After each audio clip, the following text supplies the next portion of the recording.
Welcome, Internet people, dying for our opinions on these great things that we discuss, to the Megavision Sideshow, the companion to the companion podcast of Megavision's magazine, where we stray away from gaming news and what we've been playing to talk about just one movie, TV show, maybe a single game or genre. With me today is an assortment of skilled professionals. That's right, it's Sketchcraft and Corey. How we doing, Doom Troopers? What's up, guys? Hoo-ah. Oh, boy.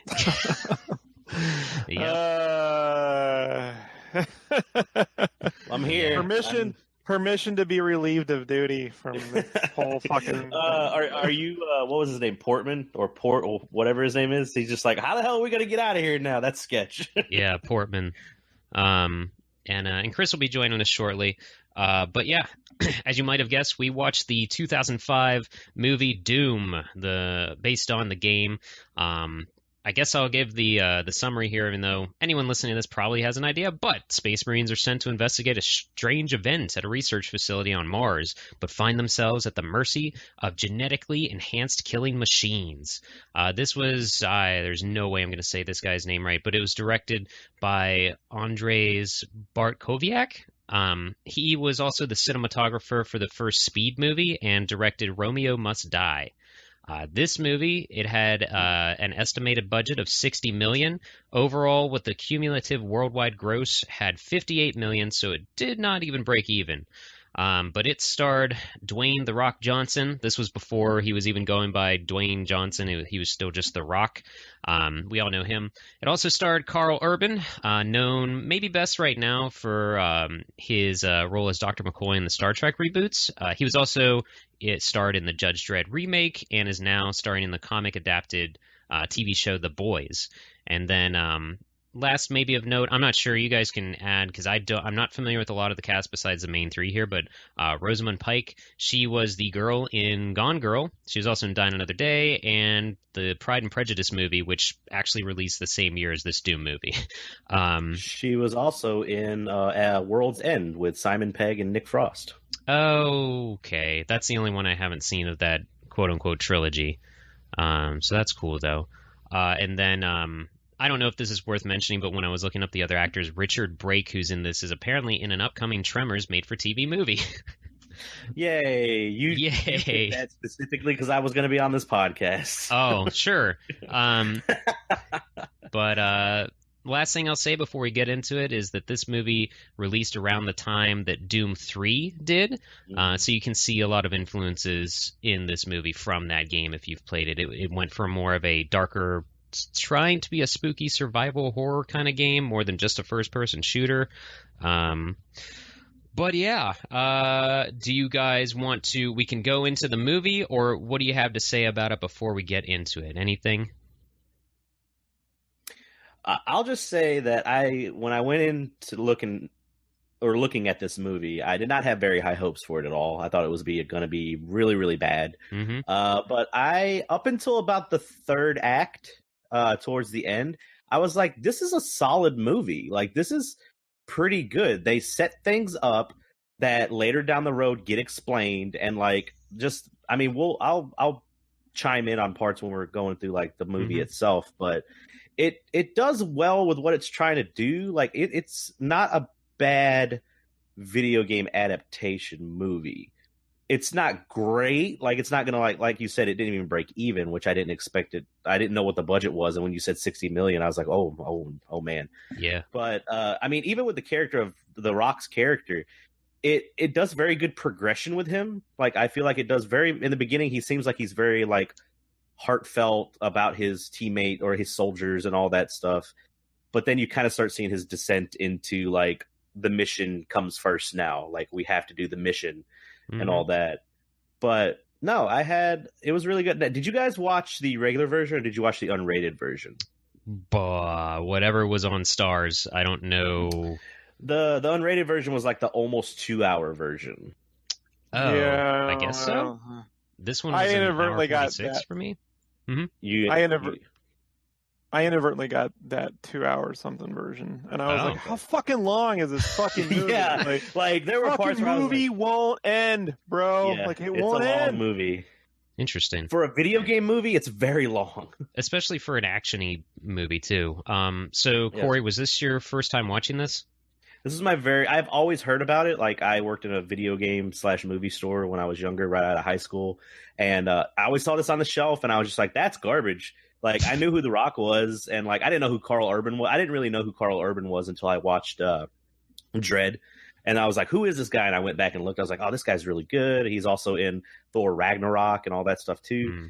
But no, this was my first time watching it, and I wish I would have watched it earlier. It is a very long movie. Like I said, it has many faults, but I think it wasn't bad in my eyes. Even my wife, who was watching it, she goes, it's a little goofy, but it's not bad. Like, she looked at me and she goes, have you ever seen that Predator movie? Because that's what I'm getting from this movie is like super hard Predator vibes. I was like, oh yeah. Oh yeah. Okay. Sketch, was this your first time watching this? Sadly, yeah, I've been able to dodge it. For the better part of 15 years. And yep. Like every other fucking movie, I've been able to just be like, ha, escaped it. You know, it's trapped me. It's trapped me in a corner. Fool me once. Bring it back. Yeah. So, look, like every other movie that tries to be a James Cameron Aliens film or a Predator homage, they never seem to actually watch the fucking movies beyond that they're based off of or inspired by. Beyond a very passive audience level, like you mean watch it but not study it, really? Well, like just very basic things, like I don't know, coverage. You know what I mean? Establishing shots. You know, clear maps to know where fucking shit is, so we have an idea of where they're going, what they're supposed to do. I don't know, fucking protagonists who grow and change, or I give a shit about. You know what I mean? Like. Perhaps the ability to actually see what the fuck's going on too, like this movie, like for a movie that came out after Resident Evil, it looks like the lighting looks like it came out of something pre-Mortal Kombat. Like there's the sewer scene's pretty rough. The fucking whole movie's pretty rough, man. Like, and I get, look again, like anything else, I'm gonna say. Worst movie ever seen, not even in the same fucking box of chocolates as those films. But this is one of those, like, if it wasn't called Doom, you would think it would be called, like, you know those movies that would come out, like, back at the video store that would look and sound almost just like Pirates of the Caribbean, but they weren't Pirates of the Caribbean. They just enough to trick you into thinking. Like Transmorphers and stuff. Yeah, like you would be like, oh, this is Predalien, you know what I mean? And it would... Alien Invader, but it's just like it's Fooled grandma. So it tries to take that like John Carpenter Assault on Precinct 13. You got the band of guys stuck somewhere, which I love that premise. You know, the Thing, Assault on Precinct 13. Yeah, it can work. Eventually, you get, but this lacks any sort of wit or human experience. There's no human experience in this film. There's not a fucking person that you can relate to or in any way, shape, or form. I like more that there really isn't. So in the beginning, I was like, oh, so between Karl Urban and what was her name? What's the actress's name? Rosamund Pike. Rosamund Pike. I thought when I first saw it, because they kind of allude like there's history between those two, and I'm like, oh man, this is gonna be a romantic thing, and like, oh my god, he's gonna be like, I have to save her because she's my wife and all that, which weird. They still kind of do because surprise, I mean, it's their brother and sister, which there's still a love there. It's not so much romantic, but in a Doom movie, it's like, eh. But they tell, don't show. So if you go back to Aliens 2, which is just desperately trying to be, you know, you got the opening sequence on the colony where you see the family, you see everyone working there, how busy it is, normal life. They get a call for a thing, and they go out, and then you cut to Ripley, and you get all the catch up of what happened in the last movie, and then eventually they get told, "Oh, that place has disappeared. You know, we got to go check it out." And she's like, "Wait, you put a colony where we fucking left the last time, right?" And so when you get there and everything's gone, you know shit went down. This doesn't have that's basic fucking like story. You don't even need the words to get what's going on. I don't know where these Marines, these are Space Marines or normal Marines. I guess. You know, like you just don't know. You don't know where they're stationed at. Like, and the prop design. So it's got two things, right? So you got the custom weapons prop designs, which, you know, they're fine enough. I mean, whatever. It's doing all the different guns to homage the like thing, the code names and stuff like that. But then you got like normal world prop designs where like is it Ice Cube or I don't know, the rapper dude, fucking the guy sitting there on his fucking bunk in the opening movie playing this game console. That was weird. That's like, you know what I mean? It's like 4 times thicker than an Atari Lynx strapped with 8 fucking double D batteries. You know, you're just like, what is going? I don't understand the world they live in. You know? Yeah. And then they take a helicopter to then take a portal. Like, it doesn't make any sense. You know what I mean? Like, you're like, that was on a really helicopter weird. to get to a place to take a portal. And then they're Marines, and every one of them has like crazy long hair and beards and shit. Yeah, you know what I mean? Like, you're like, yep. And I love when they get on the helicopter. Mm-hmm. I love when they get on the helicopter, and every one of them puts ammo in their weapons and locks and loads it, and then takes a nap with a loaded weapon on their fucking. I'm like, what is this shit? So like. Look, I'm not trying to blow through the film, and you're much better at keeping track of all this than I am, Scotty. I'm just trying to tell you, as prior military, as a person who enjoyed Doom, as just a fan of movies in general, like, this is just one of those, like, please, God, why does Chris get to pick every film? You know what I mean? Like, it's awesome. There he is. There he is. Yeah, it was, before we get too far away from it, military-related stuff, I guess they are Marines. Like, when you play a Doom game, you're known as the Doom Marine, but throughout this thing, they keep calling each other soldier, which Marines never do, and just the lack of... Yeah, I don't think anyone... Hold on. If The Rock was in the Navy or the Army or the Air Force, and he has Semper Fi tattooed on his fucking back, all I'm saying is, we got a whole nother movie on our hands. You know what I mean? That was like right in your face too. I was just like, they wanted you to make sure that you knew he was a serious Marine. I guess so.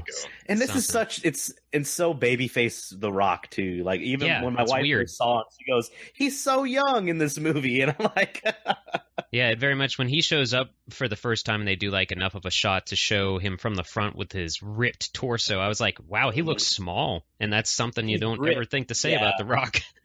Yeah, he hasn't gotten like really big like that until probably the last maybe 5 years. It's whenever he got his big tattoo. When he hasn't always been like super huge. It's since probably he started making like the Fast and Furious movies and stuff. He started getting like just gigantic. He knew he was going to have to punch cars, so he had to work out more.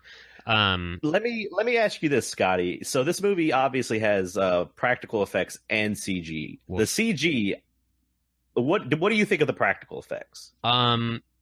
I was going to bring that up when it goes to the first person mode, but that's when they go downhill, when they try to show them off. Like, because it was almost borderline the first Alien movie where the guy like gives spirit fingers like ta-da in the vent shaft or something. But the CG looks decent, but I think that's also why they kept the movie so dark, is so that we couldn't see the flaws. But then when he's chasing dudes around in costumes and stuff, it looks goofy, like you're at a laser tag birthday party.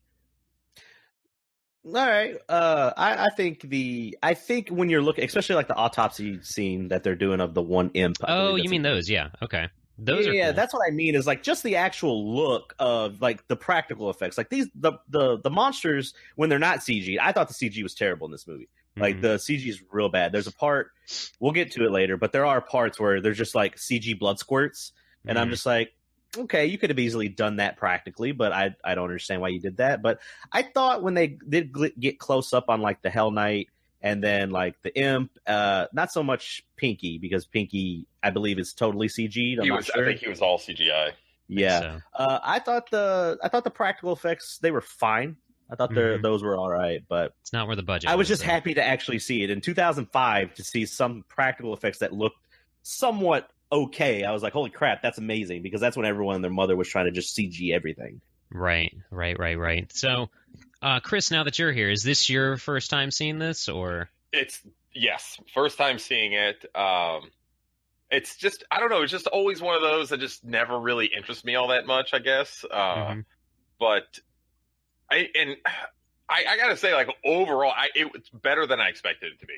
Because I was like looking at the ratings, it had like a 15% or something on Rotten Tomatoes or something like that. Yeah, I'm in the same.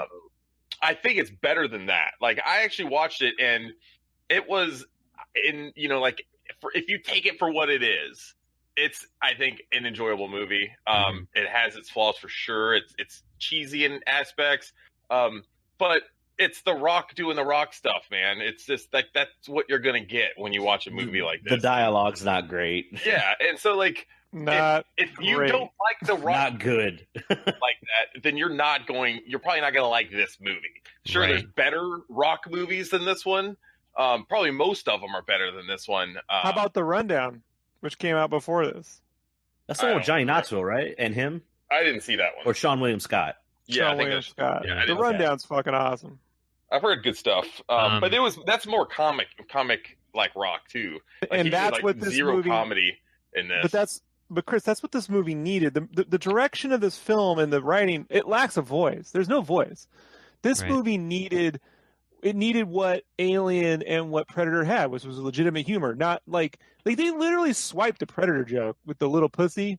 That's the Shane I Black. thought- You got yeah, a little pussy. There's a little, Dude. and it's like he just stole that fucking joke, like, and Yeah. did it poorly. Like it lacks. Honestly, if Vince McMahon had his entire crew rewriting the script, I look. I'm gonna say the Scorpion King, the third. God. Remember that one with the Rock? The second Oh yeah, one. yeah, that's fucking. Cool. Oh, no, you're talking about the third one. The actual. Yeah. The actual Scorpion King, where he's punching guys through roofs. You know what I mean? Like they go flying 70 feet in the fucking air. Yeah. Far better film than this. Yeah, this thing is a special kind of something. I thought when it was starting out, so we'll kind of go through what the movie is, the timeline of it, sort of. When it started out, I had to do like a double take, and I was like, "Am I watching another Resident Evil movie?" Because the way it started with like showing scientists, you're not even sure really, and that is something that it lacks. Is it tries to, like what Sketch was saying, there's no real buildup of anything on, and no, it has some sort of difficulty establishing shots. Beginning. Yeah, which doesn't. You don't know even- where you are. Yeah. You don't know what the stakes are, and there's no person that connects through us as the audience. Yeah, and there's no, even with like UAC, whatever, the location reminder subtitles at the bottom, that doesn't really tell us anything because it's not. Oh boy, it's sad because it's like, should I have done some reading before this movie based off a first-person shooter? Like that is, other than it being the year 2026, something about an ancient city on Mars, and then the Universal logo is Mars instead of the Earth. Hold on. I think you're forgetting the Universal logo with the URL underneath it. Yeah, I saw that. boy. I was like, is that always there? Oh Yeah. boy. Well, Ugh. I don't know. 05. They're figuring out the internet still or something. Yeah. There's tons of homages throughout. Dr. Carmack is in the beginning, and if in case you didn't Oh, yeah. note it, the lady screams his name like 6 times. They really want you to know. The Carmack thing's annoying. It's like, It imagine is. they make a Mario movie and it's like President Miyamoto Yeah. is, you know what I mean? Yeah, and there's President Shigeru Miyamoto. You know, you're like, I get it, guys. You know, But like, if you're looking at like not all, like everyone that watched this movie didn't know about the video game, so the Carmack thing probably didn't hit with anyone. But it's just as bad. It's just as bad as in that Daredevil movie with Ben Affleck. They had that Casada. Right, and I then, saw like, that in theaters yeah. and forgot it, so I don't remember. Yeah. Oh, hey guys, you know, Sketchcraft remembers. You know, like the North. Like, If you like to talk about this podcast, use the hashtag Sketchcraft Remembers. Yeah. Yeah, and he doesn't die, but he starts like the typical recording of what we think are going to be the last words and what they follow and whatever into this hellhole. Then we do cut to Simplify Tattooed Rock. Oh, what's that? Hold on, I just want to say, I did do a little looking on the Wikipedia says this, but I don't know. But they did say that they tried to do a script rewrite pass with Stephen Wright and Edgar. Oh yes, Edgar Wright and Simon Pegg, but they turned it down. Simon Pegg. They turned it down. That's where I'm like, the movie That would have been needed great.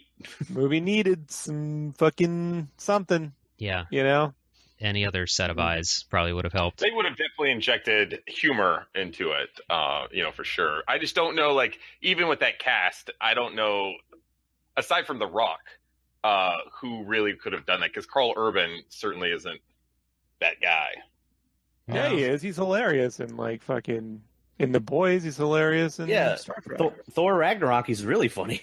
He's just got that really dry kind of sense of humor and stuff. So I don't know. Maybe he would have worked out, but the thing is, there just wasn't a lot of humor at all in this. right. I'm all for a movie in which you don't like a lot of the main characters. The Thing does that really well, you know? Mhm. The problem is the Thing had one, it's saying something, right? Like it's the infection and the finding the alien, and what they're going through psychologically, about not Paranoia. trusting one another, paranoia. There's something there to be said about the human condition. This ignores all of that. Mhm. It doesn't have any. It's literally plot exposition. Go get some shit. Try not to get fucking high. You're fucking an idiot. That guy's a crazy person trying to rape every woman he comes across. You know what I mean? They act like Yeah.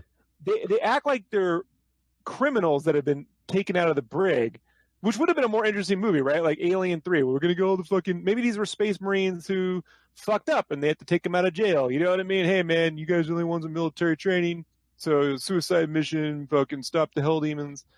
And then they turn it into like some weird... They got to take the weirdest part for me, and I'm not... Look, this is the premise of the film, right? So I'm not fucking spoiling it, but it goes away from, hey, they unlocked a portal on Mars to hell. Right? That's pretty simple. Archaeological dig, open a portal, unleash hell. And we got to stop. And that planet could be quarantined. And if they get off the fucking planet, hell unleashes on Earth, right? Yep. But they don't do that. They turn it into a virus. They get the thing, and then they become the thing. What was the reasoning behind that? Because I they wanted don't know. Well, Because no, they it wanted had it something to do with the DNA. The chromosome.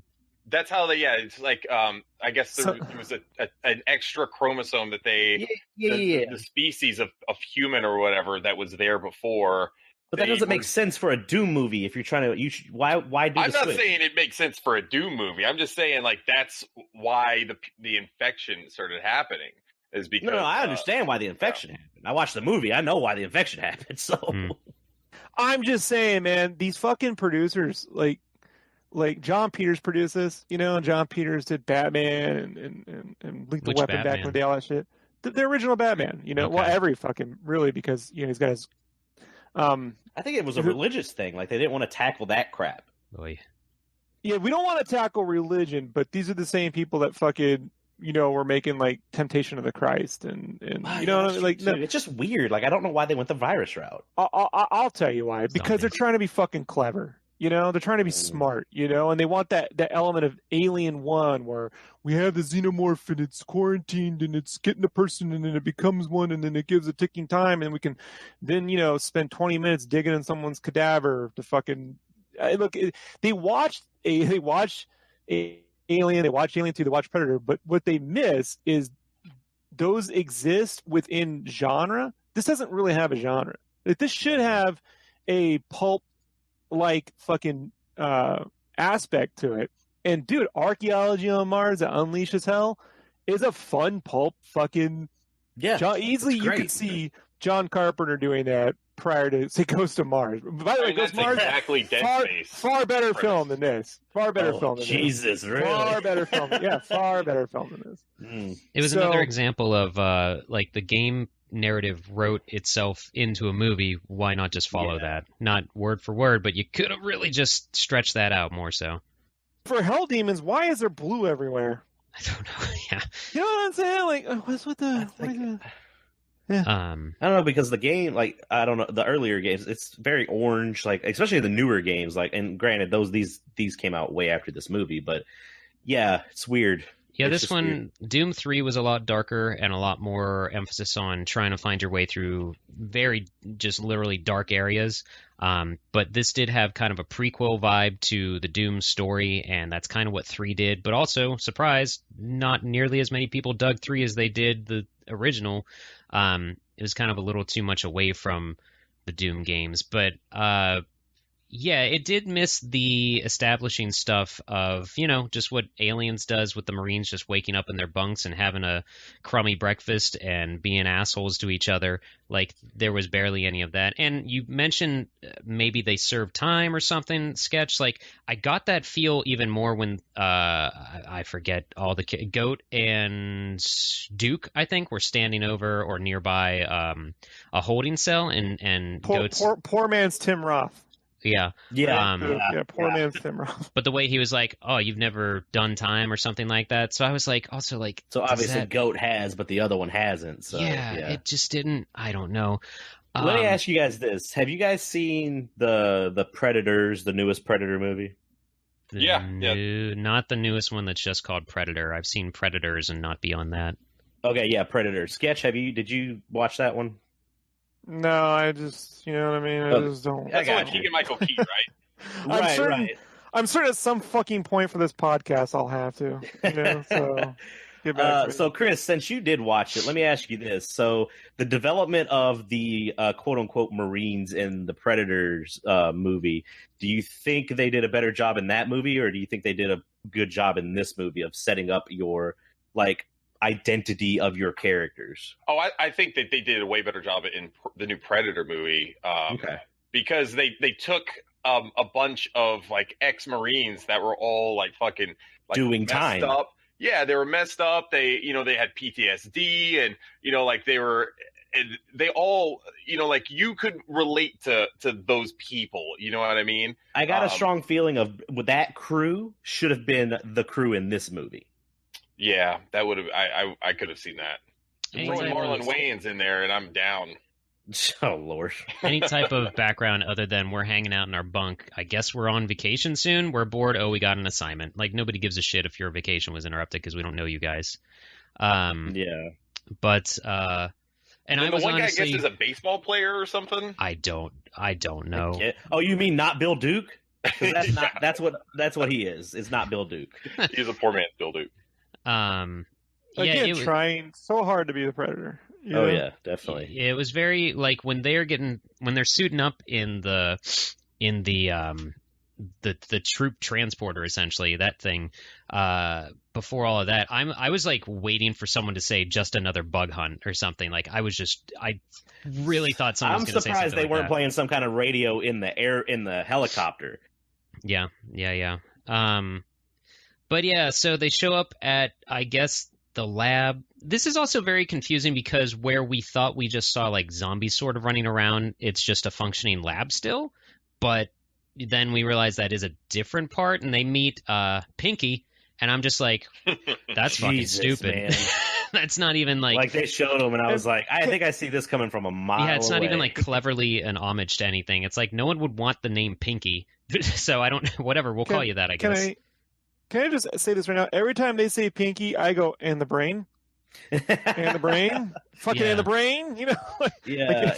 I can't help myself. Well, that's the thing, too. Like, they set up, because Pinky is half from the waist down, he's animatronic, because he, in the early stages of the arc teleportation, they didn't have all the kinks worked out, and they say, and I quote, his ass went somewhere else.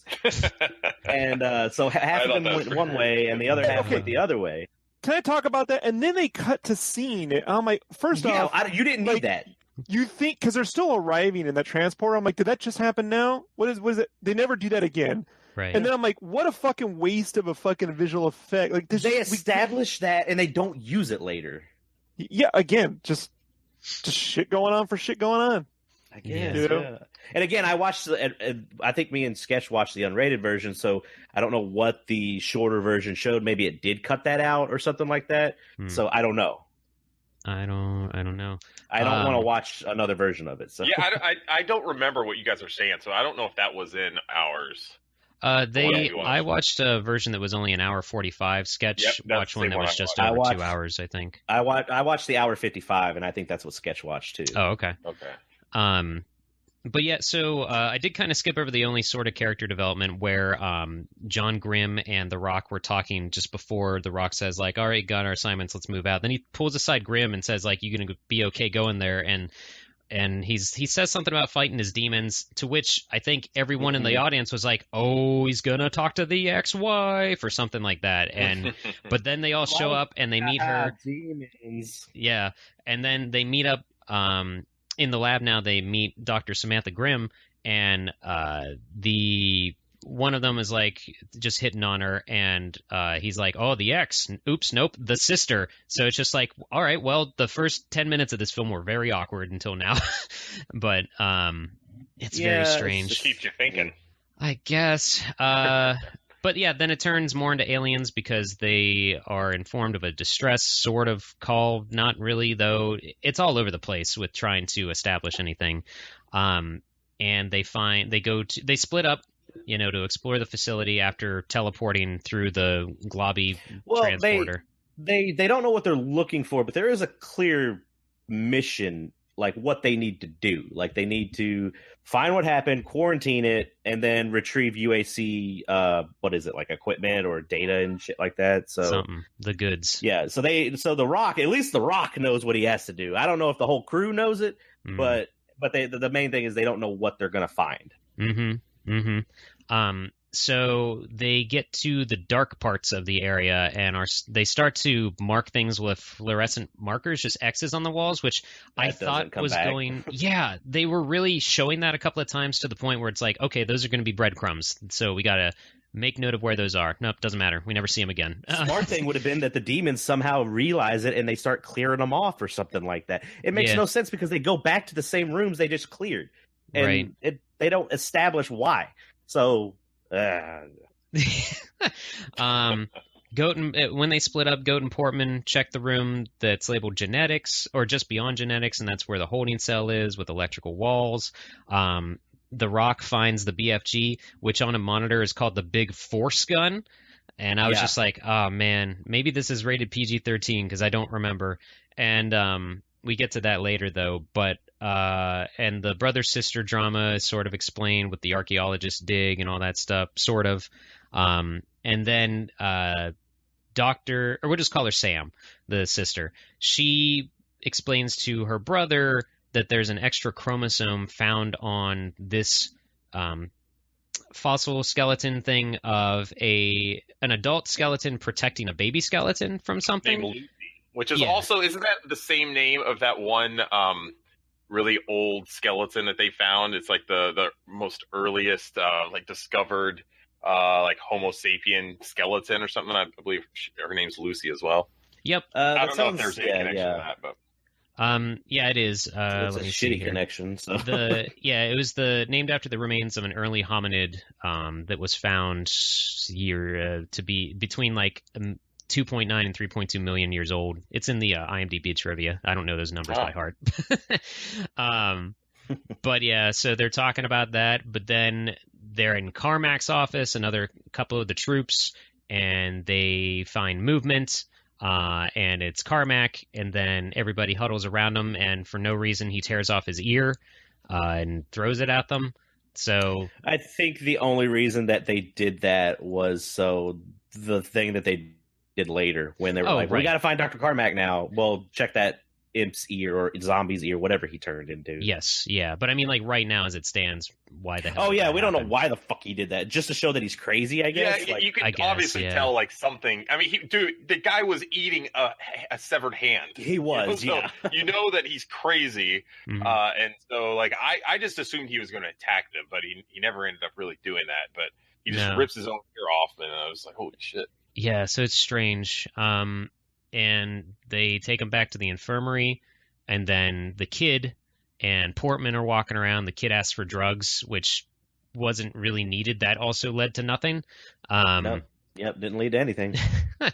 And another thing that led to nothing was when Reaper and Goat were walking around, and Goat knocks over a barrel, and then for some reason cuts an axe into his wrist. It's because he said, God damn it, and he took the Lord's name in vain. Oh, is that it? That Jesus he's Christ. Ultra religious. Yeah. Yeah. Yeah. We were trying to hide from religion in this film. I know, right? I don't like that. Oh, it's fine if you're talking about God and stuff. I guess, but I understand. I saw that. I was like, okay. So I saw the basis of what the movie was. I was like, okay, they're going for a virus thing. That's fine. But then I saw his character. I was like, why are they not just embracing the religion thing and doing the Hellgate and all that stuff? But it would have made it much better for sure. I mean, I wouldn't say that, but it would just make it more interesting. I would say if I could have been in the room and pitched this fucking movie, I would have been like, look, let's do it's Raiders of the Lost Ark, but the movie opens with opening the Ark of the Covenant, and we're fucked. You know what I mean? Yeah. And then it's like the whole movie is surviving having opened the Ark of the Covenant. But, and the Ark of the Covenant is on Mars, Shit. And so you got this whole duality between science and religion. and all this fucking other shit. You know what I mean? And just trying to survive it. You know, I like think though they would have been like, "You're thinking way too much about this. We've got The Rock. He's going to be doing a bunch of shit." Like, Yeah. what I this think movie they wanted needs it is to less come. thinking. Yeah, okay. You know what I mean? Like, That's I'm not. that's Look, I'm there with you, man. I would have much preferred to watch that movie. But I think like with what they were going for is, I think they just wanted a dumb alien shoot 'em up. no. They weren't trying to make a dumb movie. They were trying to make a smart movie, which is why they add all the DNA. And look, this is like, you know, when you watch a TV show or Dumb a people movie, trying to make a smart movie. hold on, just take away when you watch a movie. Let's say, okay, like I always bring this example back in the day with the TV show Friends. Chandler fucking loved computers, and every now and then you get some line in a script where he goes, and I have a 256 megahertz with 16, megabytes of RAM and a CD-ROM capability, and you're like, whoever wrote this shit has never used the computer, and they're just reading off like a computer Trader Joe or a Best Buy ad. You know what I mean? Like so, like this is science as, added by a screenplay person who literally just popped open a Popular Science fucking magazine and was just writing notes. Well, let me ask you this too. We all know, we've all watched movies. We know a little bit about the movie Game. Do you think they were trying to actually make like some kind of blockbuster hit with this movie, or were they like, Yes. hey, this is one of the ones that we're going to make that, because Hollywood has to make bad movies every once in a while, so it makes it look like they didn't make as much money, so they don't have to pay so much in taxes at the end of No, this is whatever. John Peters, dude. Like John Peters, made blockbusters. This is John Peters trying to do the John Peters thing way after it's gone. And one of the reasons why is you look at 2 years before this, you have the first Pirates of the Caribbean movie. What saved that film in the script development phase? When they added the pulp, when they added the undead pirate. If you ever know about the making of that film, it didn't have that until the very last script revision. Okay. And so because they were like, "Whoa, people aren't gonna get it," and it's like, just fucking, they're gonna get it. Just shut up. So this is 2005. That means they've been writing the script for the better part of since the 90s at Warner Brothers. They probably got the green light after Resident Evil 1 did decent numbers. And then Universal was trying to make a push. But the virus thing is interesting to me because Universal also did Serenity at the same time, right? It was like the same year. Wow. So within a year of one another, and it's like, what producers were going on at Universal? Like, we need a bunch of virus films. You know what I mean? Like, where it's all like the virus. Like you said, they saw Resident Evil and they were like, let's cash in on this. And I would always go, well, that was big last year, but you know what? The timeless fucking, since you want to invoke aliens, you want to invoke Predator, why don't we invoke Raiders of the Lost Ark? Which gets you a much better, like, that's what it needed: an archaeologist and a fucking scientist and a fucking military person as your three protagonists. Your little triangle of groups. The Rock could have been. It would have been great to have like Rock as the scientist if you want to play against Titan. You know what I mean? That would have been funny. Smart guy, Just to see him in glasses and like a really big coat. Yeah, and then you have Karl Urban as fucking the Indiana Jones type, and you could have Rosamund Pike as the military chick. You know what I mean? He was like, "You pussies," you could have typecast, or you could have played against type, but so it just lacks that central chord of those three feeding off one another, and playing off one another, and it's all replaced with this like fake drama, like heavy not levity, but heavy sense of doom, for the lack of a better fucking term. Like when you're like, Sphere did this better than this movie, I don't understand how that's possible, Yeah. Or Event Horizon or something even. Sorry, Event Horizon, thank you. Oh, is that okay, yeah. I get all a jumble fuck in my head for this stuff. Yep, it's all dark and green. Sketchcraft doesn't always remember. All right, Sketchcraft tries to forget. Forget about Here it comes. We get it finally. Sketchcraft tries to forget. Yeah. It's a burden and it's a curse and a blessing. Yeah. I will say though. We got to mention this because it is one of the few things that come back. They show the nano walls, which is this weird like. It looks kind of wall. It's a CG door. It reminded I thought me. that effect was pretty good, though. Yeah, it reminded me of the things that everybody would, the little like bed of pins at Spencer Gifts that you would leave your middle finger sitting in. You mean like a lawnmower man? You could do a lawnmower man face in them. Sort of that thing. Yeah. Yeah. But that's like a doorway, and the one Duke is like, I don't do nano walls and whatever. Doesn't do anything later. Doesn't pay off. Which is a shame. He kind of. Yeah, it does. It does too. Well, How? Well, because the thing gets chopped up in it, and he's like, "See, that's why I don't do nano walls." I mean, okay. So let me correct you there. And I picked up the word nano from Popular Science. Mm-hmm. You know, says the screenwriter. It doesn't really chop them. It just holds them there. Right. Yes. But what it should have done is, yes, I agree. It should have chopped him, and instead of having him stuck in the door like that, it should have just been Dr. Carmack's mutated or evolved whatever parts, and then they could have been like, look at its ear. And then later down the road, when we just get. I'm going to jump ahead a little bit, but we can come back. Scotty will get us back on the rails. Mm-hmm. But Duke's character, towards the end, they're trying to fight all these zombies, and so they're pulling back, trying to get past the nano wall. They even say the nano wall is like not closing or it's malfunctioning or something like that. So I'm like, oh shit, Duke's going to jump through it. It's going to turn on, cut him in half or something like that. That would have been fantastic. It would have been like set it up and all that stuff. Nope, he just gets pulled through the grates like Alien.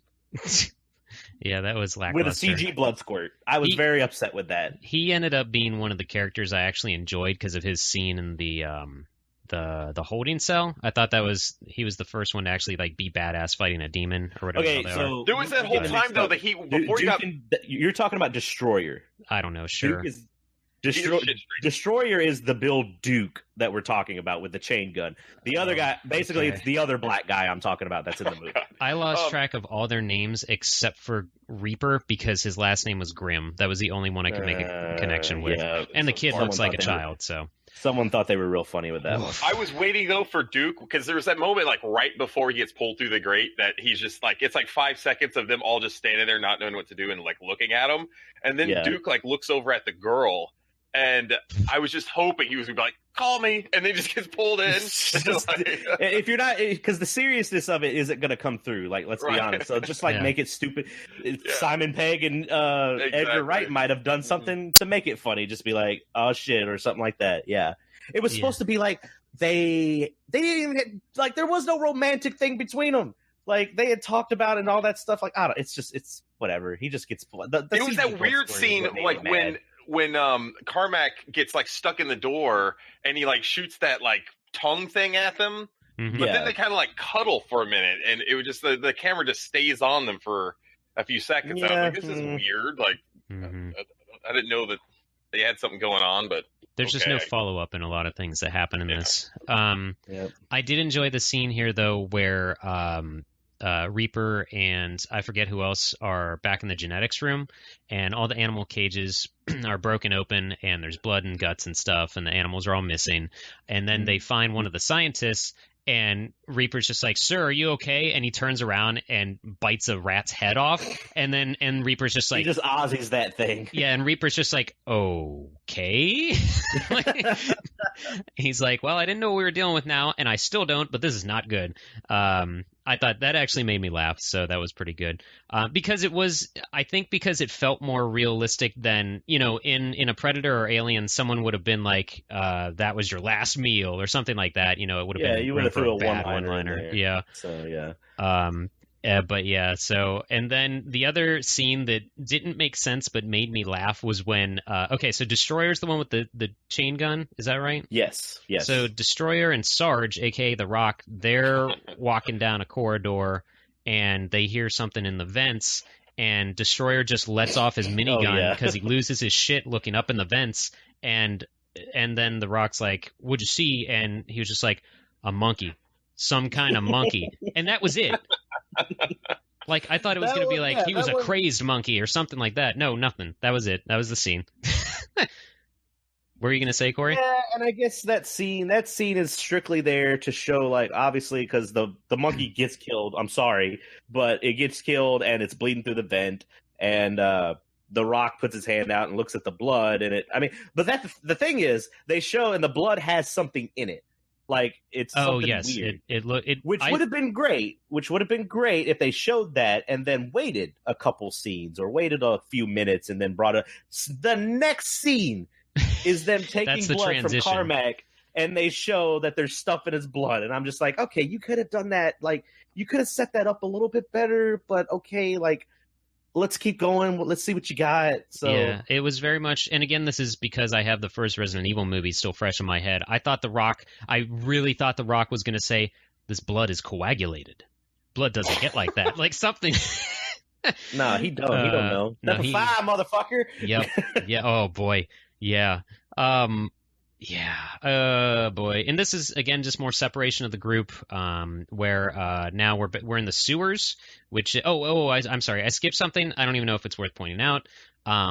So Sam is in the lab looking at Carmack's blood and has her assistant, and she doesn't want to leave because she wants to be with her husband. Was she the wife of Carmack or somebody else? No, I did not understand. She was the wife of one of the scientists that got killed in the initial attack. Oh, okay. See, because they say they find in the sewer they find his lab coat. It says like Steve. I'm pretty sure the Steve guy is the imp, the first imp they come across. Okay, and they're like, we found Steve such and such. I was like, the whole time I'm just like, lady, your husband is dead. Yeah, like, he did. I was legitimately confused about her. But then we're in the sewers. And everybody's looking around. You know, we're waiting for a xenomorph to come out of the water or something. But instead, Portman, like a dumbass, falls into a hole, and they pull him out, and just everybody hates him. But Goat gets attacked and by a bunch of eyeballs, and then what I thought was an ovipositor. That part, yeah, that at first because you just see the eyeballs in the dark, and I was like, okay, that shot's okay, it's fine, but that demon's baby blues. Yeah, just like beautiful eyes, just like, and then there's a bunch of other eyes that show up, but it is what it is. So yeah, but what confused me, and you said that it was actually a tongue. I thought it was like an ovipositor that got shoved into his throat to lay eggs in him or something. Because I've seen this movie. I didn't even mention I have seen this movie before, but it was a long time ago, and I didn't remember any of it. So I forgot that any of this happens, like how they transform each other and all that crap. But yeah, boy, howdy. So they run back to the lab after grabbing Goat and, telling everyone to evacuate now, which why the fuck wasn't this done before? Oh, it was a quarantine mission before. They needed to find out what was going on before they let anyone else get out. Then they decide to evacuate. But then in the infirmary, for some reason, Reaper wants to try to keep Goat alive, and he suddenly goes into doctor mode. Yeah, like all these guys, like I would assume they have, like, as being some form of military, they have some type of first aid, like, training. Yeah. Like, knowing how to, like, look for pulses and knowing how to this. No, like, Karl Urban just, like, starts acting like he's a fucking doctor. Like, we got a defib and give me an adrenaline shot and all this other stuff. It never sets up that he's, like, the medic of the group. Like, maybe if they had set that up, like, saying, like, he was the medic, and that would make it more understandable. I'm not sure if they were setting that up when him and his sister were talking about, like, you could have gone to med school or something else instead of being a grunt. I don't know if that was all the build up they had to this scene or not, but again, whatever. He dies, Goat dies, and so they just keep him, and then The Rock shows Sam the demon in the body bag, and that was when I enjoyed this scene because The Rock was like, basically like, okay, what the fuck is going on? Fill me in, because I'm getting tired of this shit now. Like, it was pretty good, because it was just no more beating around the bush and being like, let's work together. It was more so, let's fucking figure this out and just get out of here. But let's see here. So, they decide they need to send people back to Earth now, those that are working at this lab on Mars. And then Duke and Sam... Duke is the one with Sam, right? That has the hots for Sam? Yes. Okay. They stick around in the lab, and the nanowall stops a demon from getting into the lab. And stop me if I'm skipping stuff, if it matters that much. But this is when a demon almost gets into the lab, but the nanowall stops him like halfway, and then his tongue flies out of his mouth. His fucking Nerf dart is what it made me think of. Pew! Yeah, and just hear it whistle. And that happens. Then we get to the dig site where we kind of have a flashback by Reaper, and I guess that's how his parents died. It's just audio flashback. Yeah, and then for some reason he closed the only light source in the room after looking out the window. And the Rock kind of leads into, is that how it happened? Whatever. He doesn't say anything. He's like, is this where it happened and all that other shit? So. Yeah, and then we go back to Mac, who was sitting with Pinky in the lab entrance. The character we've had that I didn't even realize was a character. 3 words is what this man says. Yeah, and he...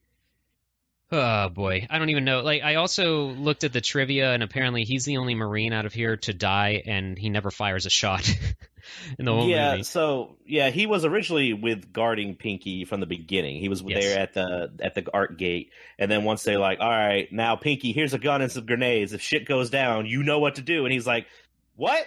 Like, what's wrong with y'all?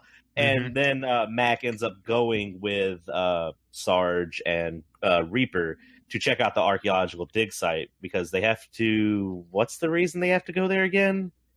I don't know why they actually have to go there. I don't remember. Maybe... I think it's just they're still trying to find all the scientists.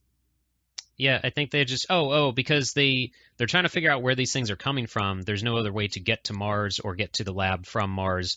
And Reaper's there's another entrance, she says. Yeah, Reaper says, no, the dig site, that's how they're getting in, the hole itself or whatever. Yeah, she said there was another entrance at the dig site. That's why they went there. Okay. Right. And so at this point, they're splitting up to also just find other crap or whatever to advance plot, sort of. And the Rock's like, I'm going to find something that needs more kick in the armory. Or we need more kick. Something, whatever. I need a big gun. I'm going to go get the BFG is what he's alluding to. Then the infirmary, autopsy time, but Goat wakes up in the other room, and he does the cross over his chest and starts smashing his head against the wall. And Duke figures that he did that because he knew he was turning. And that's that. You get here, I think there was a part where at first, I don't know how important it is, but Sarge does try to get into where the BFG is, but he can't because he doesn't have DNA. Oh, right. And he realizes to use the hand that they found earlier of one of the scientists, which we get our first gratuitous nudity, is just this chick that's just straight butt naked. And it's, what was it? It was Kid and Porter or whatever had found her too. And I don't think we got that in ours. I did not see nudity in mine. Did you guys not get... Okay, I think that might have been in the unrated version. Yeah, there's a part when the Kid and Portman are still together because this fucking movie is everyone comes together, they split apart, and then new teams are formed and they go again. And I'm just like, all right, there's got to be a point where everyone gets cut off from each other, but that never happens. They just don't get picked off one by one. But yeah, that part where they find it's the chick from the beginning that's running, yelling Carmack, Dr. Carmack and all that stuff. And she's just butt naked and has the word suffer or something written on the wall in blood and all that other stuff. So. I did not see any of that. Yeah. Yeah. And then they just blow her away. So, cause she was about to try and kill him and all that. Okay. So. Interesting. Yeah, but so Portman and the Destroyer are together, and Portman's like, I gotta take a dump to basically get away from him. And then Rock does use that lady's arm to get the BFG, and he kind of walks around it for a bit, picks it up, and then just goes, "Aw, shit." the dialogue's real bad. Yeah, it's pretty bad. Then cut back to Portman in the restroom. He's actually relaying a distress signal. Because The Rock said that he would not do that they are the backup, so they're not calling anybody else in. I'm not entirely sure why I still, even after watching this movie, I don't know why The Rock denied calling in backup, other than I thought it was a safety measure, but I'm not sure. At that point, they didn't want anyone, I guess, to be like, they didn't want the Arc portal to be using, even though after they got the people out of there, they're like, okay, we don't want anyone that comes no one in or out until we take care of what's going on. I don't understand. I don't know, maybe that's the macho thing that the Rock's character was just like, no, we got this and all this other shit. Okay. Or he thought that maybe that would jeopardize the mission or something. I don't know. I mean, Sarge is just great value whatever Arnold Schwarzenegger's character's name was in The Predator. So I don't remember, but yes, I agree. Yeah, so then, okay, but then after so we've got Destroyer now because he's separated from Portman. Destroyer's walking around with his minigun in small hallways. He gets tossed into the holding cell by the demon so it's a Hell Knight, we're deciding that? yeah, Okay. yeah, that's a Hell Knight, yeah. Okay. He gets tossed in there and puts up the best fight in the movie so far against the actual Hell Knight, which I actually enjoyed. He does a pretty good job. Yeah, because he used the electrical walls to his advantage and like grabbed the PC monitor that was in there and like use it like a flail and but then eventually awesome. Yeah, and then eventually he couldn't see anything, so he threw shit into the electrical field. Like that part was kind of smart. He's like, I can't see nothing. Let me throw something into the wall, and then it sparks everything up, so then he can see the Hell Knight and starts fighting it. I liked that. And I felt bad. Like I was like, oh, I hope he gets out. But then it dawned on me again. I was like, oh wait, no, this is a movie where everyone's gonna fucking die. So yeah, because so the Hell Knight realizes what's going on as well with the electrical walls, and he throws Destroyer into it. They kind of go back and forth, but then Destroyer, there's a pipe that he uses to wedge the Hell Knight against the wall and shock him from the other wall as well, since it's metal. And then Destroyer starts climbing up a chain, and you think like, holy shit, he's actually gonna like get redeemed here. But no, he gets pulled right back down and dies. Which is a shame because I was rooting for him at that point because I just enjoyed. The Hell Knight didn't even like rip off his head or anything. He just died from the fall. Yeah, it was weird. Even though he had already fell into the hole. Yeah. Restroom time with Portman. He's requesting backup, and he was a douchebag to Pinky and whatever over the radio. We didn't even mention that Pinky's kind of the like nucleus of this. He can see all their headsets and whatever, he's the command center in the movie Aliens, where it's just he's telling everyone where you can see shit or where to go and all that other shit. So I don't really know why it happened other than for Portman to die like he did. I wish Roger Corman would have directed this movie. I think Roger Corman would have made it work. Yeah. So whatever, Portman dies, who cares? He gets pulled up through the ceiling of the stall, and sort of like I didn't understand why he was getting flinged around like a piñata, because he got pulled up all the way and then dropped back down, unless the demon was just playing with him, I guess, or something. I guess, and then I feel like he dies from that, and then also the BFG kind of hitting him. Right, the kid runs over to his body and is like, "No, he's gone." Like, no shit, he's gone. Good thing you checked his pulse, you moron. Yeah. So, yeah. Which I'm surprised, too, at this point. I'm still surprised the kid's alive. Yes, same here. I thought somehow he was going to become something, like redeem himself somehow in here. But so they go back to the infirmary, and Sarge is even more done with this shit. So he's just like, what is actually going on? So it gets exposed that Sam is trying to essentially keep research safe, where they were injecting stuff into prisoners and they were turning into demons or zombie demons or something. The chromosome was like a superhuman add-on, like the chromosome pick, or the 24th chromosome will sometimes turn people into a demon, or it will sometimes give them superhuman powers. The way they kind of I guess try to explain this, which is just kind of bad, but she said that it was like 10% of like the human like the DNA genome or whatever hasn't been mapped, and so they think that might have something to do with like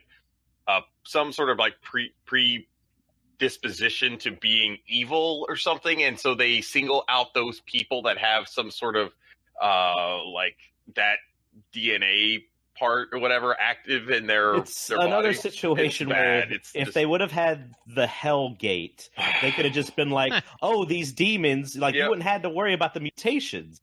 And then the only thing you could have kept or they could have just opened a portal to hell and we could have gone on with the fucking movie. You know what I mean? No, but that's what we're saying, is like it could have just been way simpler. Yeah, and the only virus thing you could okay, so here's the thing. You could have kept that 24th chromosome thing in just to make Karl Urban the Doom guy. Like, you know, like what it does later on. You could have kept that in there and also kept the Hellgate stuff. But no, they didn't want to do it. They wanted to keep it all a virus shit. The way they try to explain it is just overly complicated. It doesn't really. It raises more questions than answers. Yeah, it's stupid. Yeah, good old C-24 not doing its job that the scientists thought it would. But that's we find out that's what's actually going on. And shocker, it's the exact same idea of aliens, with the dude trying to get one of the Xenos back to turn into a war weapon or whatever. All riser. Yeah.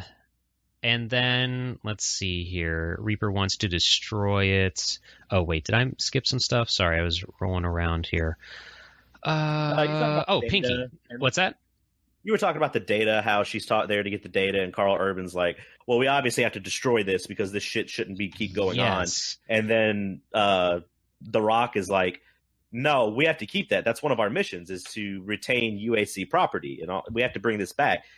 And then that's the first conflict that you start seeing between him and Karl Urban. Yes, which didn't make sense to me, because I thought that with how they're making it seem, I got confused by Reaper saying, like, we need to destroy this, because I thought they would want that as proof to bring the company down. But The Rock is like, we need to bring this back. But I guess he had war crimes in mind rather than the betterment of humankind. It confused me a little bit. So, but I mean, he's very like, this is my mission. I have to do this mission, even if it comes to the point where my soldiers are expendable.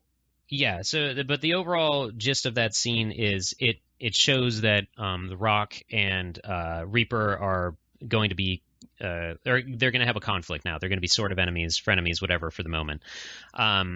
And then Pinky's over the walkie-talkie saying that something's getting through the entrance, and you hear cutting, and you're like, oh, chainsaw time, maybe. Chainsaw. That doesn't happen. What cuts through it? I still don't know what cut through it. I have no idea. The Hell Knight brought his blowtorch. It was a legit cut through. Yeah.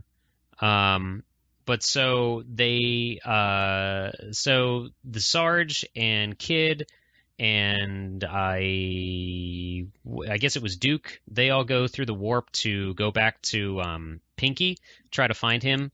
Find Pinky, I think. Or no, yeah, Pinky disappeared.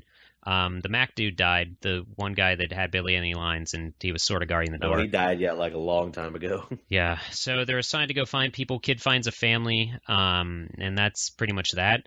But then Reaper and Sarge start arguing. The Kid comes back with Pinky, and so if you don't mind, I don't care. Go for it. So the whole thing is Karl Urban's like, so Samantha, basically they find out that, like we had said earlier, whoever gets quote unquote infected doesn't necessarily mean they're going to turn into a demon or a zombie. They might get this superhuman, strength and this ability and all this other stuff. And they're trying to explain that to Sarge, because Sarge and Duke had gone, and the Kid, right, I believe, had gone ahead to start, killing all basically anyone that had gotten infected, start killing them, which is what they start doing. But they finally trying to tell this to Sarge, be like, hey, not everyone that gets bit or gets infected is going to turn. And he's like, fuck that, everyone's dying. So you start seeing that he's willing to kill innocent people, which is what Karl Urban brings up. And then the Kid comes back, tells him, hey, I found a room with like 20 people. They haven't been touched by the things or anything like that. And Sarge is like, well, I told you to take care of them. Why did you take care of them? And he goes, they're there's nothing wrong with them. And there's a conflict, and he just straight up shoots the Kid and kills him. Yeah. And then, which kind of sucked. Like, I understood now that I was like, oh, the Kid was there. Like, he was going to stand up and be like, that's not the right thing to do. And Sarge is just like, fuck that. It just blew him away. So yeah, at least he did stand up for himself. I guess that he had like one last redeeming thing. Yes, even though the drugs things never came back or anything like that. Didn't matter. Nope. So that happens, and then that's where we realize, okay, Sarge has lost it. He is now a bad guy for sure, as if it wasn't confirmed beforehand. And then Pinky gets picked up and dragged away by the Hell Knight. We get a little hallway chaos, which this completely threw me off, because I couldn't even tell who was with each other. I guess Duke was in that really same hallway. Yeah, the shots were throwing me off because it was all dark in hallways and kind of really the lights of the gun. Yeah. And so, but the so they're getting attacked, and then Duke this is where it's leading up to him getting pulled through the gate, or the grate in the floor. I don't know why any of this is happening. We totally skipped the part where they realized that the demon. We skipped that actual scene where Sarge was like, "Who the fuck is that? Look at his ear. He's that guy." So they're turning. Oh yeah. In the nano door, that was kind of the part also where we realized Sarge just lost his shit because he just kills who was Dark. What was Dark? Oh yeah, because they said it might be irreversible, and he goes his not station, but his status is irreversible because he's fucking dead. I thought that was a pretty good line. Jeez. And, it's very cheesy, but yeah. And then Sarge, the Rock Sarge, actually gets pulled through the nano door as they're trying to close it. This was where we thought that Duke was maybe going to get pulled through the nano, or not pulled through, but like cut by the nano door. That would have been great. Maybe he jumped and tried to grab for Sarge, and he gets pulled halfway through, and then the nano door fixes, and he gets cut in half. That would have been great as well. Except the movie opened on that gag. Yeah. And so, but Sarge gets pulled through, and he's like getting dragged on the floor, and his last line is, "I'm not supposed to die," and he just gets pulled through. So you're all that was the star of the film, I thought, but he's gone now. So I kind of started to like the movie now. I thought he wasn't dead yet. I was like, okay, there's no way they're just going to kill off the Rock like that. Well, I also knew he wasn't dead because I knew there was a Karl Urban Rock fight. Okay, well, I didn't know that, but I just I looked over to my wife, and I was like, yeah, we're definitely going to see him again. Like, if they're going to kill him off, we're going to see it on camera. Right. Oh, yeah. We've learned. But this was kind of where I started to like the movie, because I was like, cool, I kind of hated The Rock's character. I kind of hated The Rock's character, so I'm fine with him being gone now, because he was just dumb. And I was enjoying Karl Urban's character more. So now it's and then Duke gets pulled through the gate. God damn it, they have that moment that isn't really a moment between him and Sam, and he's dead. So it's just the brother and sister now, essentially.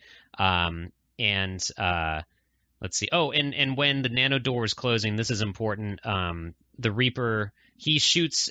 They're trying to do this cool shot where they're shooting bullets through the nano door at the oncoming demons and zombies, or whatever they are, zombies. Right. And so, but then the door closes. The nano door successfully closes all the way, and while Reaper's firing, his last bullet bounces off the door and hits himself with it in the abdomen. It's a mortal wound. So yeah, should be, yeah. But I guess. But yeah, Sam, being the scientist sister saving the day, injects him with C-24, hoping that it'll save him rather than make him worse. It should have just made him a demon and the movie was over. That would have been fine.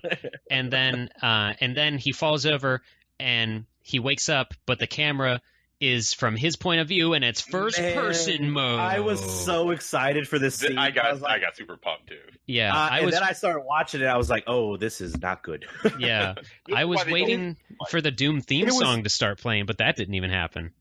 It was filmed as though it were for a commercial for Doom on the Sega CD back in 1993. Yep.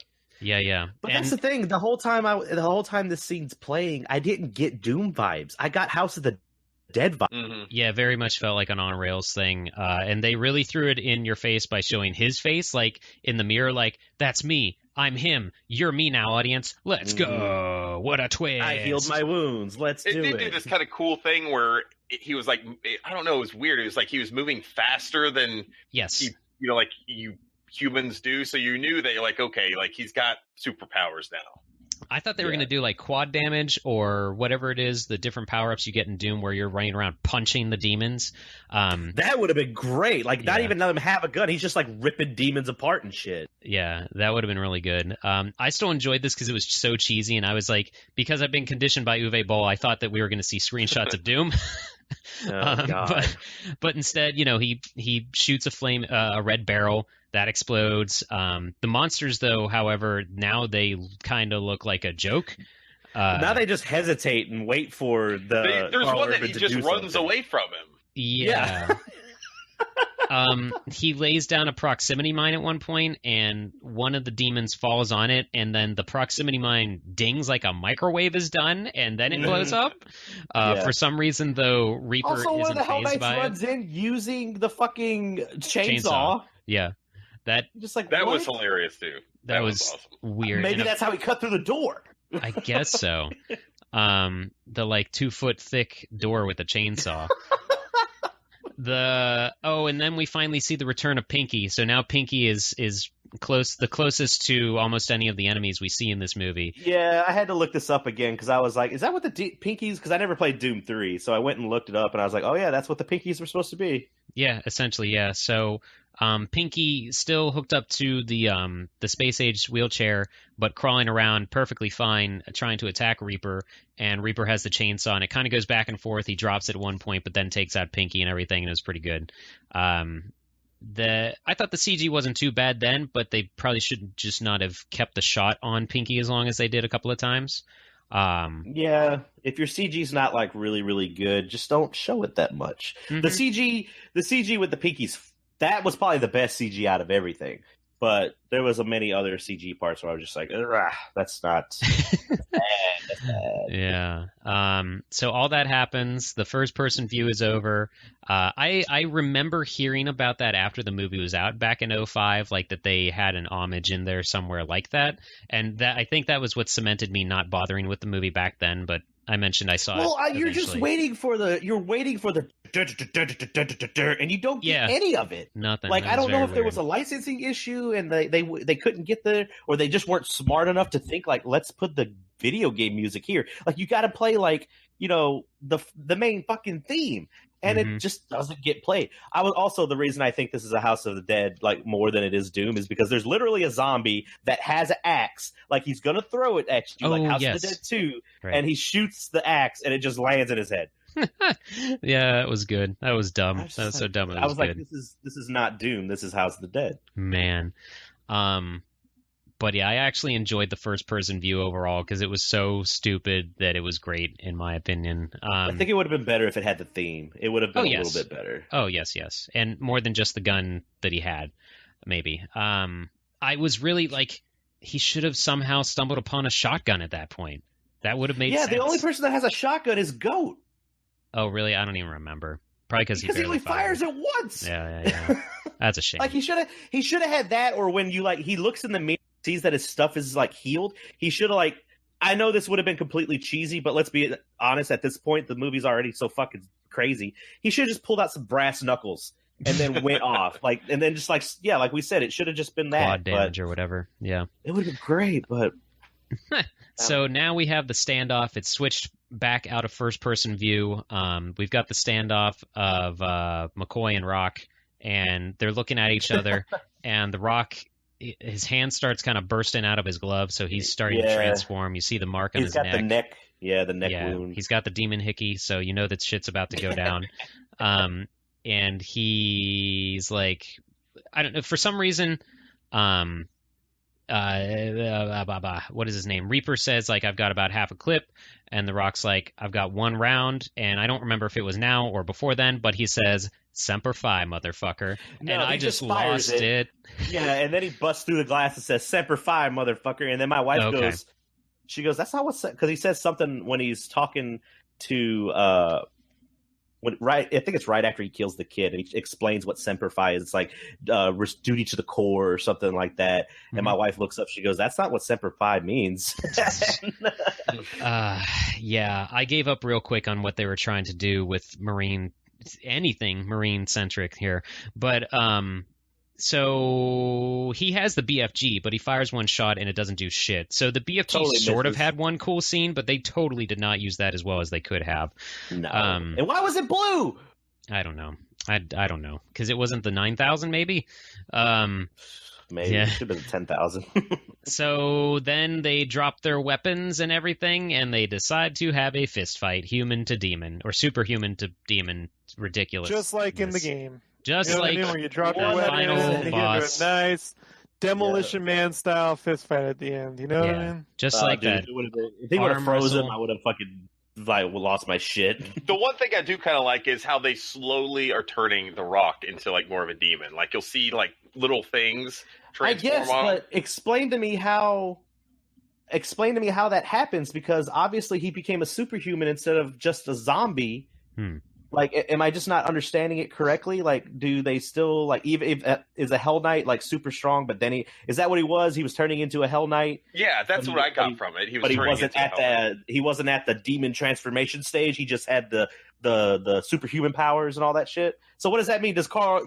So maybe later Karl Urban turned into a Hell Knight in that elevator and just killed his sister.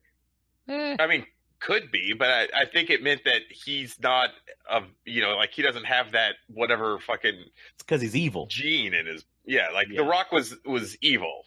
Yeah, basically.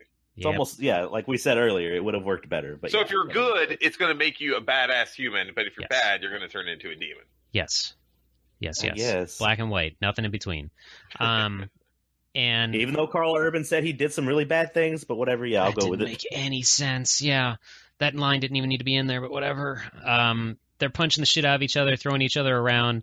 And Reaper wraps the Rock's hand with a piece of railing Metal. or something. Like rebar or something. I don't know. Yeah, it's like a railing near the whatever catwalk, wherever they are. I don't know. And the Rock uses that against him and kind of makes close to brass knuckles. I don't know. He makes the fucking thing that one of the guys from Kung Fu Hustle has. Is what he turns it into. Oh, the rings around his arms? Yeah, that's exactly what it is. Okay. And so they're fighting each other more, and then Reaper gets the idea to turn the warp goo transporter on, and he... Why wasn't it a gate? Why was it goo? I don't know, dude. The budget? I don't know. They wanted to use some special effects. They were here like, look for at no this reason. cool CG we got. Mm-hmm. And so he turns that on, but the thing that the Rock wrapped around his fist has stabbed through Reaper's hand, and Reaper wraps that around his hand while it is in his hand, and he he turns on the machine to cue the warp and pushes the Rock towards it, but holds the Rock in there just long enough. I thought he was trying to hold him in there to kill him and like let the warp finish and only half of him make it through, but instead he pulls his hand off the Rock's glove thing, and since he's got the healing power now, his hand's perfectly fine. The Rock flies through the warp, and then he tosses a grenade in right after the Rock to finish him off. So that was kind of cool, I thought, on his part to think to do that. And then he gets in the elevator, he's holding his sister in his arms, and he says, "We're almost home." And then the credits kick in with first-person view again. So, Scotty, can you hear me? Yeah, I can hear you. Why? Okay, I was just making sure. But yeah, it was like, again, like we said earlier, they even alluded to it, like, oh man, you make sure you're all the way through and all that shit. Like they could have just did it like that. I don't know why they did. They could have had a setup and a payoff, and they didn't do it. Mm-hmm. So I don't know. It's goofy, but with all that said, like I know I might be like. There's many things wrong with the movie, but if you haven't seen the movie, I still say watch it. Like, yeah, I rented it on Stars for like $4. So, what'd you say, Sketch? Yeah, you cut off Sketch. I can't recommend anyone watch this unless you got a podcast to do. You know what I mean? And no. If you like shitty movies, yes. That's the thing. That's the thing. It's not entertaining enough to be a shitty movie. I wholeheartedly disagree. There were parts where I actually had fun, like not fun, but I was like, okay, this movie, it's fine. Like it's a Saturday or it's a Sunday morning or Sunday afternoon. Sunday morning. Movie. Don't go to church. Watch this. Sure, yeah. Oh yeah. But in lieu of going to church, socially distance yourself with Doom 2005. That's right. Yeah, definitely. But man, I don't know. Because I'm all for like people should watch everything just to get their own opinion on it. But I don't know, like, I mean, I enjoyed it. Literally, it was fine. Hold on. I don't mean to cut you off, but literally, this movie would have been better if they got the virus and they all turned into little puppets, and this was called Puppet Master *Doom. You know what I mean? It's like, oh my god, they're turning into little puppets, and then they're like little puppets going around killing everybody, and then at the end you get a giant puppet. Like, I mean, like there's just nothing to it. Like, I mean, if you want to watch a shitty fun movie, go watch Critters 3. You know, like this is go not... fuck yourself on that one. Yeah. Like, no, you can go to hell on that one. That one's Critters 3 and 4 are garbage. I Much think more entertaining than Doom. I'm gonna fully disagree with you on that. I've never seen. I really enjoy the first Critters, but the first and second Critters are great. I think Critters 2, I can't remember, but I've not seen 3 or 4. Critters 2 brought in the Critter Ball, so. Oh god, I know they came out with a really shitty series, like a TV series, recently, like last year. Yeah, that was on Chill or whatever that horror thing is. Shudder. Shudder. Yep. Yeah. But no, like I think this is not a good movie, for sure. Like I think there are some entertaining aspects to it. I will say I think it's better than a 15 on Rotten Tomatoes. Like, boy, if you give something a 15, like I don't think there's like any redeeming or entertaining parts about that movie whatsoever. Like so I went into this movie thinking, okay, this is like a 15. I watched it and I was like, I think it's better than that, and I don't think it's a good movie. I certainly wouldn't say, like, you should go watch this movie, but I think there are some aspects of it that are entertaining. If you want a dumb rock movie, like that, this is it, I guess. Like. So here's the thing with video game adaptation. I say Doom is above House of the Dead. Yes. I will say that. Yeah.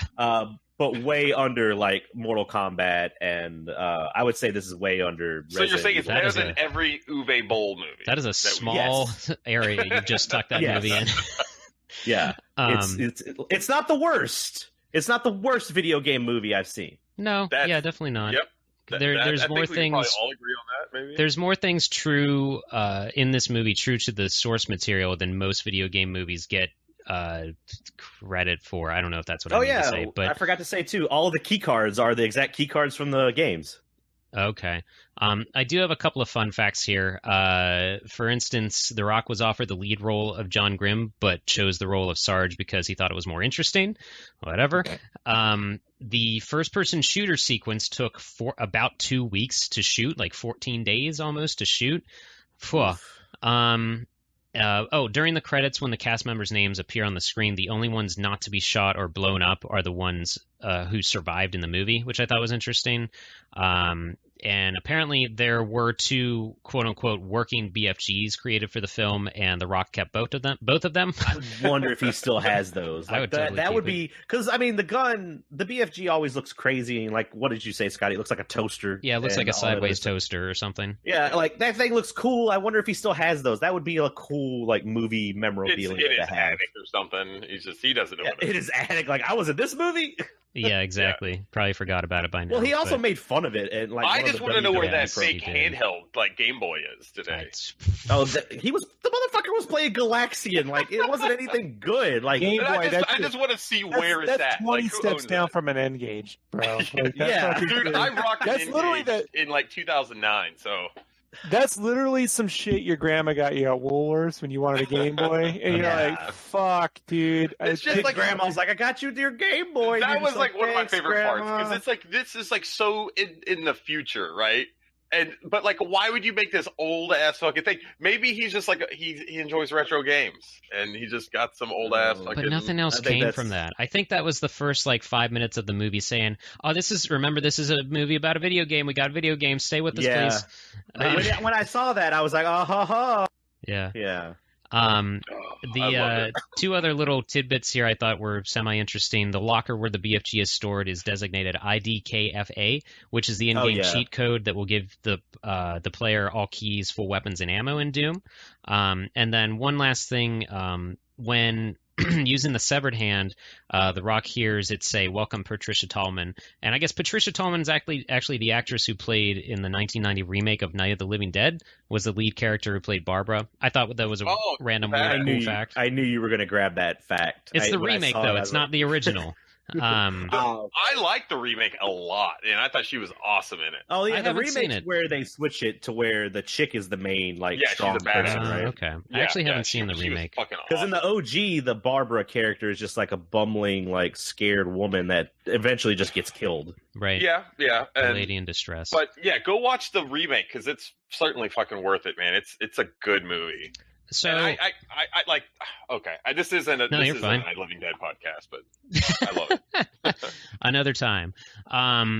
But so I actually did enjoy this movie overall. I thought that now, if you're like me, I was going to say the average Doom fan might dig this, but in terms of I can't say the average Resident Evil fan would enjoy the Resident Evil film at all, but I would say the average Doom fan might be able to enjoy this because it is actiony and it's fun. It's not funny. There's no like humor that gets you through the dumb parts, but I enjoyed it and I thought it was watchable and I would watch it again. I'd be kind of curious to see the unedited version, though it sounds like it might be a little more painful, as in too long-winded. It's just like an extra. At least. It's just an extra. Yeah, you get like an extra 10 minutes of like. Maybe that's why I did enjoy it to a point, because I did recently just play. I played Doom 1. I've been playing Doom 2. I played Doom 2016 recently. Doom Eternal. Like I'm just kind of like in a Doom mood right now. Right. That was also why I was hoping. Why I liked it. Yeah, that's why I wanted you on. That's why I wanted you on this episode, Corey, as another current Doom player. Yeah. So, what were you going to say, Chris? I was going to ask you guys this. I want each of you to answer. Which movie stuck closer to its source material, Doom or Resident Evil? Here he is stirring the pot, ladies and gentlemen. Ooh. Because you got to think about it. So both of these were kind of seen, I thought, as prequels. If you replace Virus with Demon or whatever with Came from Hell, then this would be closer to the source material. And also as a prequel, because that's kind of what Doom 3 was. Doom 1 and 2 are just brainless corridor shooters, and those are fine. I enjoy those games.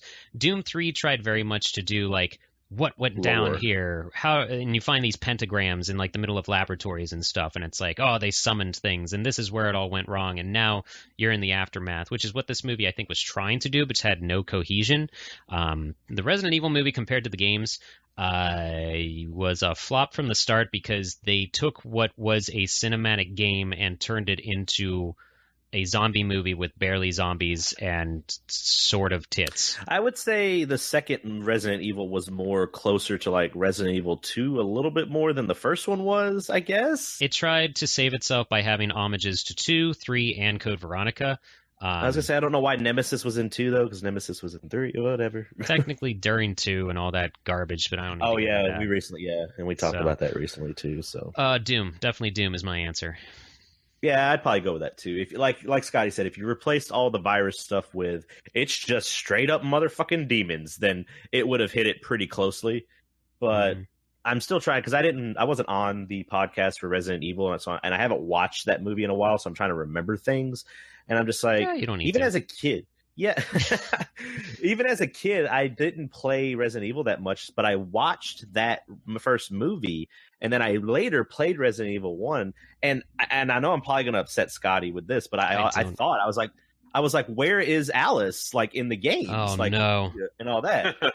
And then I went back and saw it. I was like, oh, this is some bullshit that went down in this movie. Where the question you should have been asking was, why is Alice here? Because my first Resident Evil experience was more the movie than it was the games. Okay, now you're making me cry. Look, if it tells you anything, I have redeemed myself, and I'm like, oh, those movies are garbage, and the games are great. Yeah, it's whatever. I'm numb to them now. Sort of. Maybe it's just because I enjoy shitty movies.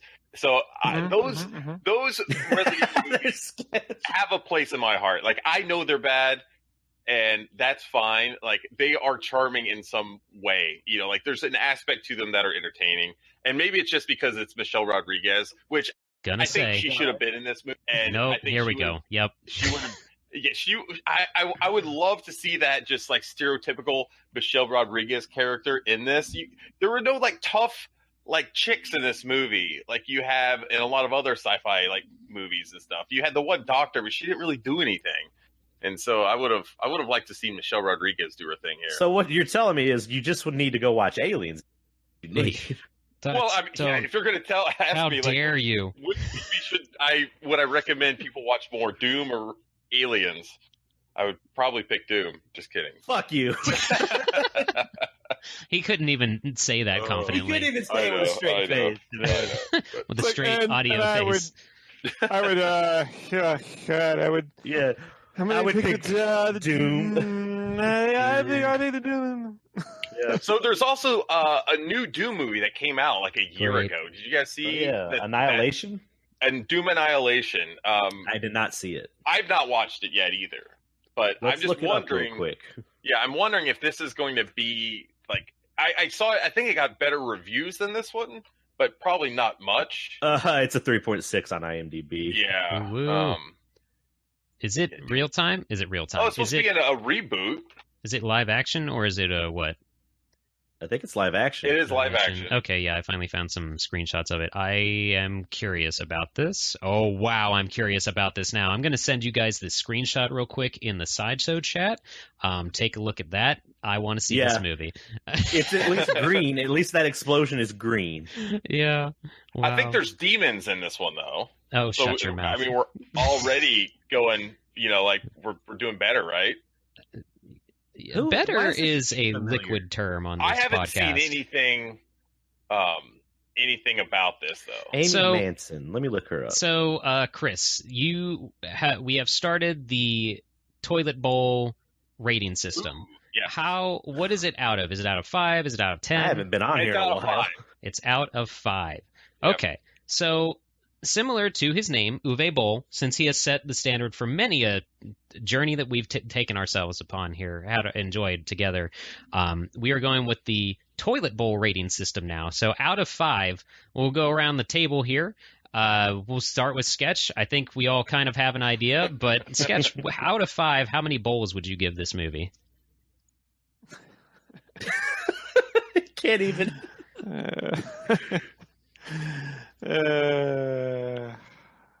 Because you gave we did, what was the last movie we did? We did Blood Rain. Blood Rain. And I think you gave it a 1 or a 2? I think you gave it a 2, right? Sure, why not? Sure. And so compare this to Blood Rain. Yeah. Yeah, because it's gonna make one bowl is gonna make a big difference one way or the other. It can make all the difference. That's what I think. Especially when we aggregate our review scores and we combine them to find the average. Yep, that's what we're going to do on our website dedicated to this podcast in the future, for sure. Yeah. Sketch, if it gives you any consolation, I'm probably going to give this a 2, so you're probably want to go lower than I am. I don't know if Sketch is even going to give it any heads. It can have no bowls. I'll get. Why not? You know what? Fuck it. It's 5. It's worth 5 bowls, right? Put that man at 0. What do I know? No bowls about it. 0. No bowls. Yeah. Oh God. What do you think, Chris? I also give it a 2. Give it a 2. And Corey, you said a 2? I'd give it a 2. Okay. I would give it a strong 3 because I enjoyed this movie, and I can't believe I'm saying that, but I actually had fun watching it and found myself smiling most of the time. And yes, part of it had to do with the actors kind of leaning into stuff that they didn't need to. I don't know. It's like a budget alien garbage ride. I don't know, man.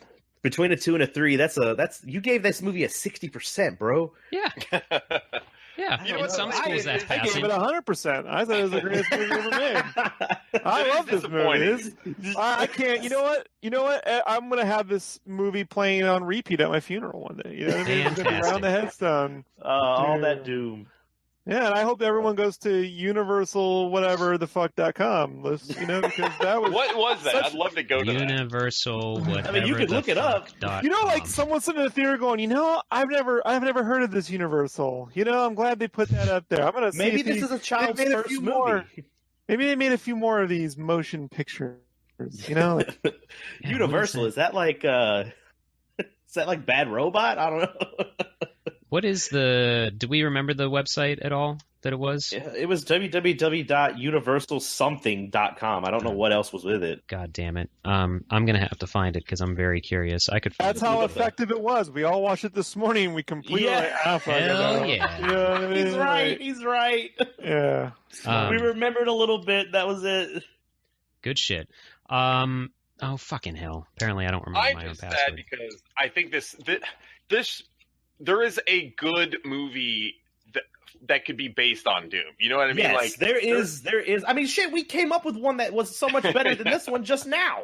Yeah, that's the most disappointing thing is like this could have been a franchise that would have launched, and kind of like what Sketch was saying is that like there was a bunch of other franchises that launched around the same time, and if they just would have done some right things with it and taken more care of it. And then, like, who's to say, like, if Simon Pegg and Edgar Wright, had a chance to actually like do this, like, it would have been a completely different movie. And I'm not sure if it would be like a great movie, but I think it would have been a more entertaining movie. Humorous a little bit. Right. Yeah. And I think it would have been a smarter movie because they know how to take care of like these types of, like franchises and stuff. So I think it would have been much better. It's a shame that they didn't do it. And I don't know, man. I would love to see them take another crack at a Doom with like a big budget one of these days, because I think there's something. What was the budget on this Annihilation one? Because if it had a big budget and it tanked, then they're not going to be touching Doom for a movie in a while. Well, I mean, the only maybe saving grace is that like the new Doom game came out and it sold 1 billion copies, and the kids are playing the Doom game and all that. Yep. Oh my. I thought you were going to go into like a Bill Cosby thing. That's kind of what it was. Oh man. Okay. So no, I do agree. I think there is a good movie in the Doom franchise, like being able to do something. Do I think anyone will? I doubt it. I hope there's a really good fan. Maybe there's some good fan stuff out there, but I don't know. It's kind of like when we were doing the Mortal Kombat discussion and stuff too, where we were like, there's some fan stuff out there that's kind of all right, but like we would just like to see another like something good come from it. Oh, it's literally universalstudios.com. That's disappointing. Oh, is that all it is? I thought it was going to be like /Doom or whatever, but nope. So, oh well. Yeah. AOL keyword Doom. Yeah, AOL, you're right. Yeah, so do we have another movie idea at all for the next thing? Does anybody have anything? We haven't talked about it at all. I mean, apparently I got the Doom on the roster, and I had just, like, said it in passing, so I didn't know about that. Chris thought of it because it was more relevant than Blood Rain, but thought about it after the fact, so it was initially going to be last week, but... I can look at maybe I can't look at our docket here. Where's the pinned thing? We can figure it out later. I just thought if we wanted to have something suggested. Scotty, it's been a while since you've picked something, so... I mean, I was going to suggest something fun and have the Sonic OVA to have something lighthearted and upbeat. That anime Sonic type movie.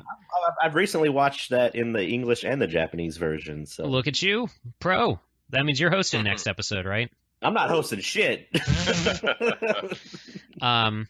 If you guys want to do that one, we can do that one. Unless anybody has any other ideas for the next movie. Well, I was about to say, how about you, listeners? Why don't you contact us and let us know? Yeah. Well, speaking of, we did forget, and by that I mean I forgot to ask for responses to the listeners about this movie, their memories, opinions, etc. So I apologize for that, but you can still let us know whenever we post this, wherever you see podcasts. Well, yeah, we do actually upload these on YouTube. So wherever you hear this, feel free to let us know your thoughts on the movie, how many bowls you give it out of 5.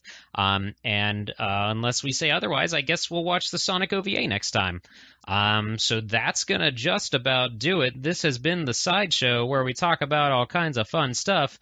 And I've had Chris and Sketch and Corey with me today, but for now, we're up, over, and gone. See ya! See you later.